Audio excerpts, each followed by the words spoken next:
911, the bridge collapsed. Where at? In downtown Minneapolis. People are all over the place. Dust in the air and panic in the voices as the first 911 callers labored to describe for operators what they'd seen and where. What bridge is this? I don't know. Please tell me. I need a location. What bridge is this? What bridge? What's the cross street? The bridge's name doesn't come easily, but callers know it's bad. Everything you've got, the whole bridge over the river fell down. There's cars all over the place. Okay, where, sir? I want to say 35W over the Mississippi, down by the U. There was nothing that I was going to say in the first half hour, the first few minutes of that bridge collapse that was going to change anything. On August 1st, 2007, the Interstate 35W bridge over the Mississippi River collapsed in downtown Minneapolis, killing 13 and injuring dozens more. Hundreds of emergency responders descended on the scene. They were using radios from the Allied Radio Matrix for Emergency Response, or ARMOR system, to coordinate their activities. The ARMOR system is a shared 700, 800 megahertz digital trunked radio system developed around Project 25 technology. Every single person that had a radio in their hand and worked that event will tell you that the 800 megahertz system worked better than all of our expectations. The Minnesota Statewide Radio Board governs the construction, plans, operations, and technical standards of the ARMOR system. That board commissioned a study of how the ARMOR system performed during the 35W bridge collapse, response, and recovery. In the next few minutes, we'll address what constitutes system performance and how the ARMOR system performed from the perspective of both emergency responders and system administrators. We'll also examine lessons learned about the ARMOR system. The interoperable radio system ARMOR came to bear, performed extremely well under those adverse conditions, and we're very lucky to have it here, and we hope that it continues to move across the state. In radio communication systems, there are three technical items that determine effectiveness: coverage, where the radio signal can be utilized; clarity, how well the radio system's voice messages can be heard and understood; and capacity, the ability of the system to carry peak radio loading. We were already at a rush hour peak, and from a rush hour peak on a August day, we went from that load, which was already a peak time of day, to twice the load that would normally be carrying at that time. The ARMOR system operates on dozens of 700 and 800 megahertz radio channels. These channels suffer from far less interference than the traditional 150 and 450 megahertz channels used in public safety and local government radio systems for the past decades. Cell phones haven't proven to be a viable alternative, according to many first responders.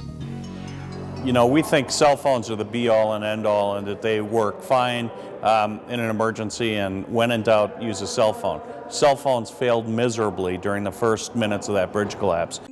The report for the Statewide Radio Board included a survey of emergency responders and focus groups. We surveyed nearly 100 responders who used ARMOR that evening, and this is what we learned. 96% felt ARMOR performed well during the incident. 95% felt digital audio clarity and coverage was good. 83% said ARMOR provided adequate capacity for their needs. In terms of coverage, you know, here we are about 100 yards north of the I-35 bridge that collapsed just 14 months ago. And we're down here in essentially what is a river gorge. That was not a challenge for our interoperable radio system. We're able to communicate absolutely with as much effectiveness here as we are in one of our suburbs or in downtown Minneapolis. In terms of the clarity, honestly, it's like somebody standing right next to you. I remember what it was like with the old VHF radio systems, and you'd hear it be garbled or you'd get cut off. The capacity itself was not an issue. We had thousands and thousands and thousands of push or radio hits in terms of keying the microphone during those first few minutes and critical hours following the bridge collapse. Any one of those could have meant the difference between life and death. During peak hour, 16,000 radios accessed ARMOR over 27,000 times, consuming over 2,500 minutes of radio airtime. Both system activity and airtime usage more than doubled from the previous hour.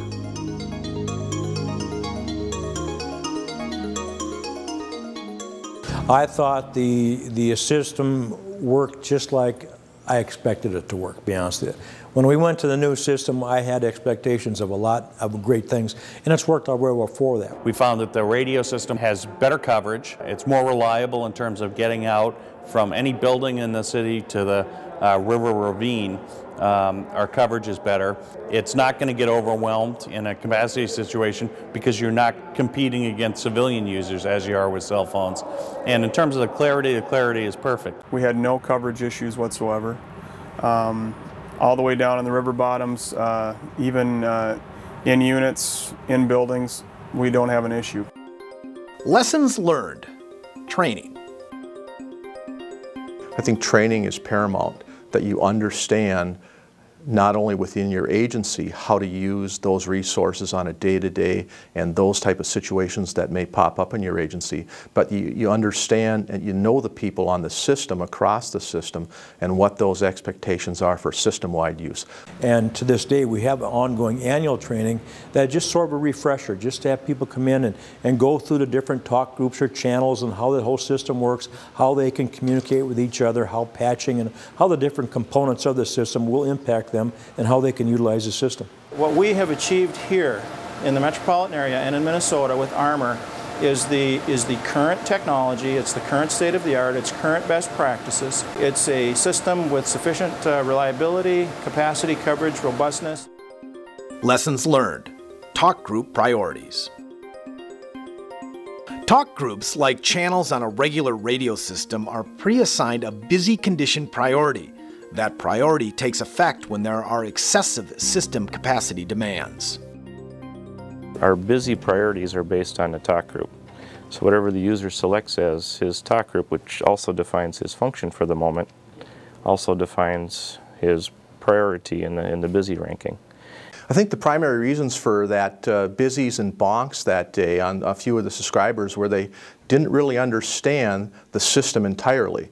We had some people that were operating on lower channels that weren't priority channels. The system automatically gave priority to those talk groups that needed it, both for the disaster and for the day-to-day operations across the 9-county metro area.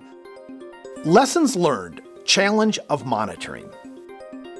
Distant area monitoring was a problem due to the simulcast on-demand aspect of Armor's metro design.